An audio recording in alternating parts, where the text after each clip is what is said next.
Now, the sixth and the last topic of Introduction to Business Ethics chapter is Importance of Business Ethics. Ethics वो principles या values होते हैं जो कोई individual उसके decision लेने में यूज़ करता है। एथिक्स की इम्पोर्टेंस को समझना बिजनेस में की टू सक्सेस है। कस्टमर्स, मैनेजमेंट और एम्प्लॉयज़ सभी ऑनेस्ट और एथिकल प्रैक्टिसेस को अप्रिशिएट करते हैं। बिजनेस एथिक्स की कुछ इम्पोर्टेंस हम आगे डिस्कस करेंगे। First point is reduced business mall practices. जब बिजनेस एथिक्स को प्रैक्टिस में लाया जाता है तो यह बिजनेस माल प्रैक्टिसेस को रोक देती है।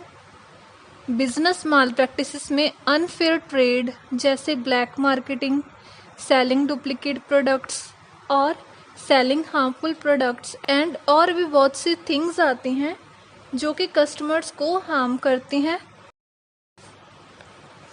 यह ज़रूरी नहीं कि सभी बिजनेसमैन बिजनेस माल प्रैक्टिसेस में इन्वॉल्व हों, बट कुछ इमोरल बिजनेसमैन होते हैं जो बिजनेस माल प्रैक्टिसेस करते हैं। Second point, creates good image and improve customers confidence. Customers का प्रोडक्ट की क्वालिटी, क्वांटिटी, प्राइस या कंपनी के किसी और प्रोडक्ट्स में कॉन्फिडेंस यानी कि विश्वास इंक्रीज करने के लिए बिजनेस एथिक्स बहुत इम्पॉर्टेंट है।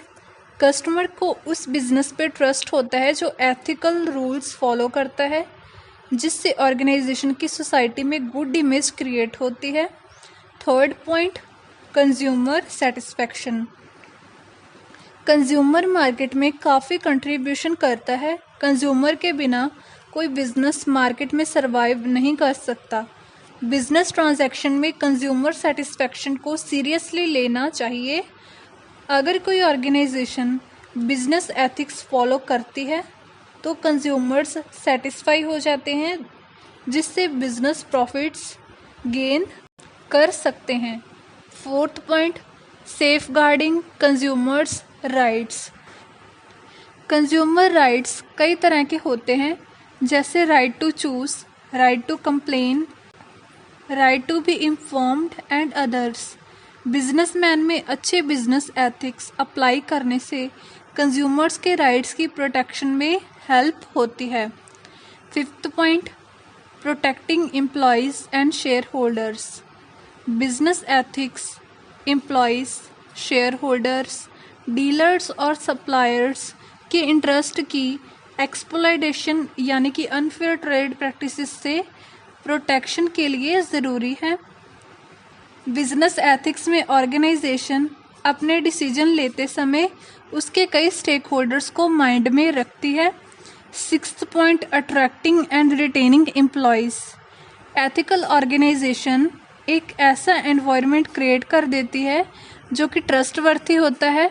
ऐसे एनवायरनमेंट में एम्प्लॉयज़ एक्सपेक्ट करेंगे कि उन्हें उनके कोलीग्स और सुपरवाइजर्स के द्वारा विद रिस्पेक्ट ट्रीट किया जाएगा।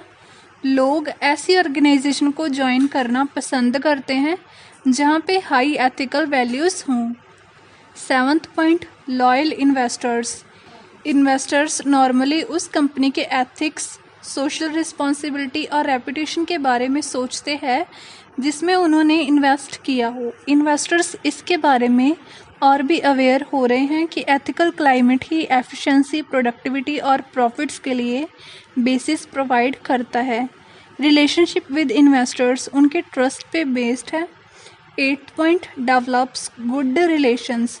बिजनेस और सोसाइटी में गुड रिलेशनशिप डेवलप करने के लिए बिजनेस एथिक्स ज़रूरी हैं। इससे गुड क्वालिटी गुड्स और सर्विसेज की कम्युनिटी को लोअर प्राइस पे रेगुलर सप्लाई होगी, जिससे बिजनेस को प्रॉफिट भी होगा और इकोनॉमिक ग्रोथ भी। Ninth point, survival of the business. किसी बिजनेस के सर्वाइवल के लिए बिजनेस एथिक्स ज़रूरी हैं।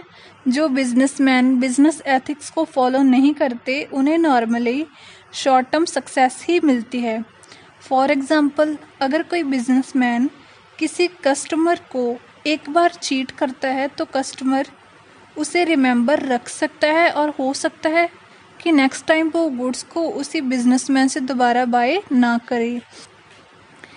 इसके अलावा वो कस्टमर जिसके साथ चीट हुआ है वो अपने फ्रेंड्स को इस चीटिंग के बारे में बताएगा, तो उससे बिजनेसमैन पे नेगेटिव इम्पैक्ट पड़ेगा और वो मार्केट में बिजनेस नहीं चला पाएगा। 10th point, healthy competition. Healthy competition तब एग्जिस्ट करेगा जब बिजनेसमैन उसे कॉम्पिटिटर्स के साथ डील करते समय बिजनेस एथिक्स इम्प्लीमेंट करता है।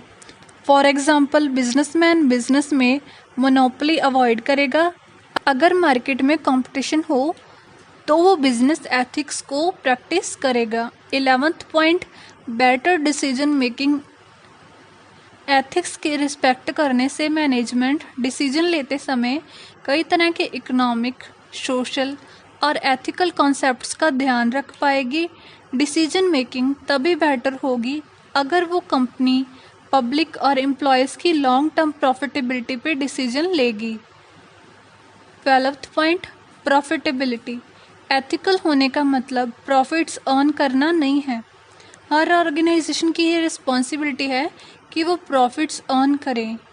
एथिकल कंपनीज सक्सेसफुल होने के लिए बाउंड होती हैं और लॉन्ग रन में प्रॉफिट्स अर्न करती हैं।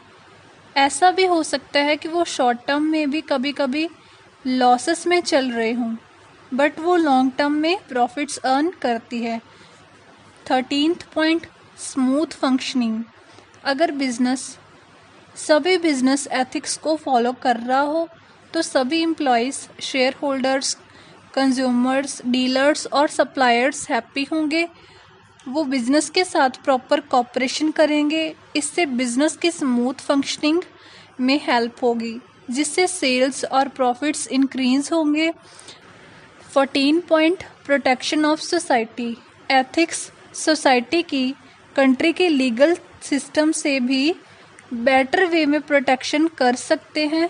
जहां लॉ फेल हो जाता है वहां एथिक्स हमेशा सक्सेसफुल होते हैं। गवर्नमेंट सभी एक्टिविटीज़ को कंट्रोल नहीं कर सकती जो सोसाइटी के लिए हार्मफुल हों। 15th point, long term growth.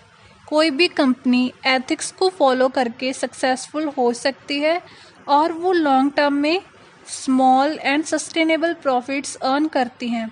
But unethical practice में शॉर्ट टर्म में प्रॉफिट्स तो अर्न किए जा सकते हैं, बट वो रिस्की होता है क्योंकि ज़्यादातर केसेस में क्या होता है कि लॉस ही हो जाता है। 16th point, cost and risk reduction. Unethical behaviour की वजह से इकॉनमी में लिमिटेड रिसोर्सेज को पर्सनल गेन के लिए एक्सप्लॉइट किया जाता है, जो कि करंट और फ्यूचर जनरेशन्स को कॉस्टली पड़ेगा। जो कंपनीज एथिक्स की इम्पोर्टेंस समझती हैं वो कॉस्ट को रिड्यूस करने में कोशिश करती रहती हैं। अगर आपको हमारी वीडियो अच्छी लगे तो प्लीज़ इसे लाइक करना और अपने फ्रेंड्स के साथ शेयर करना मत भूलना और हमारे चैनल को सब्सक्राइब ज़रूर करना। Thank you for watching. और अगर कोई भी डाउट हो तो कमेंट में पूछ लेना।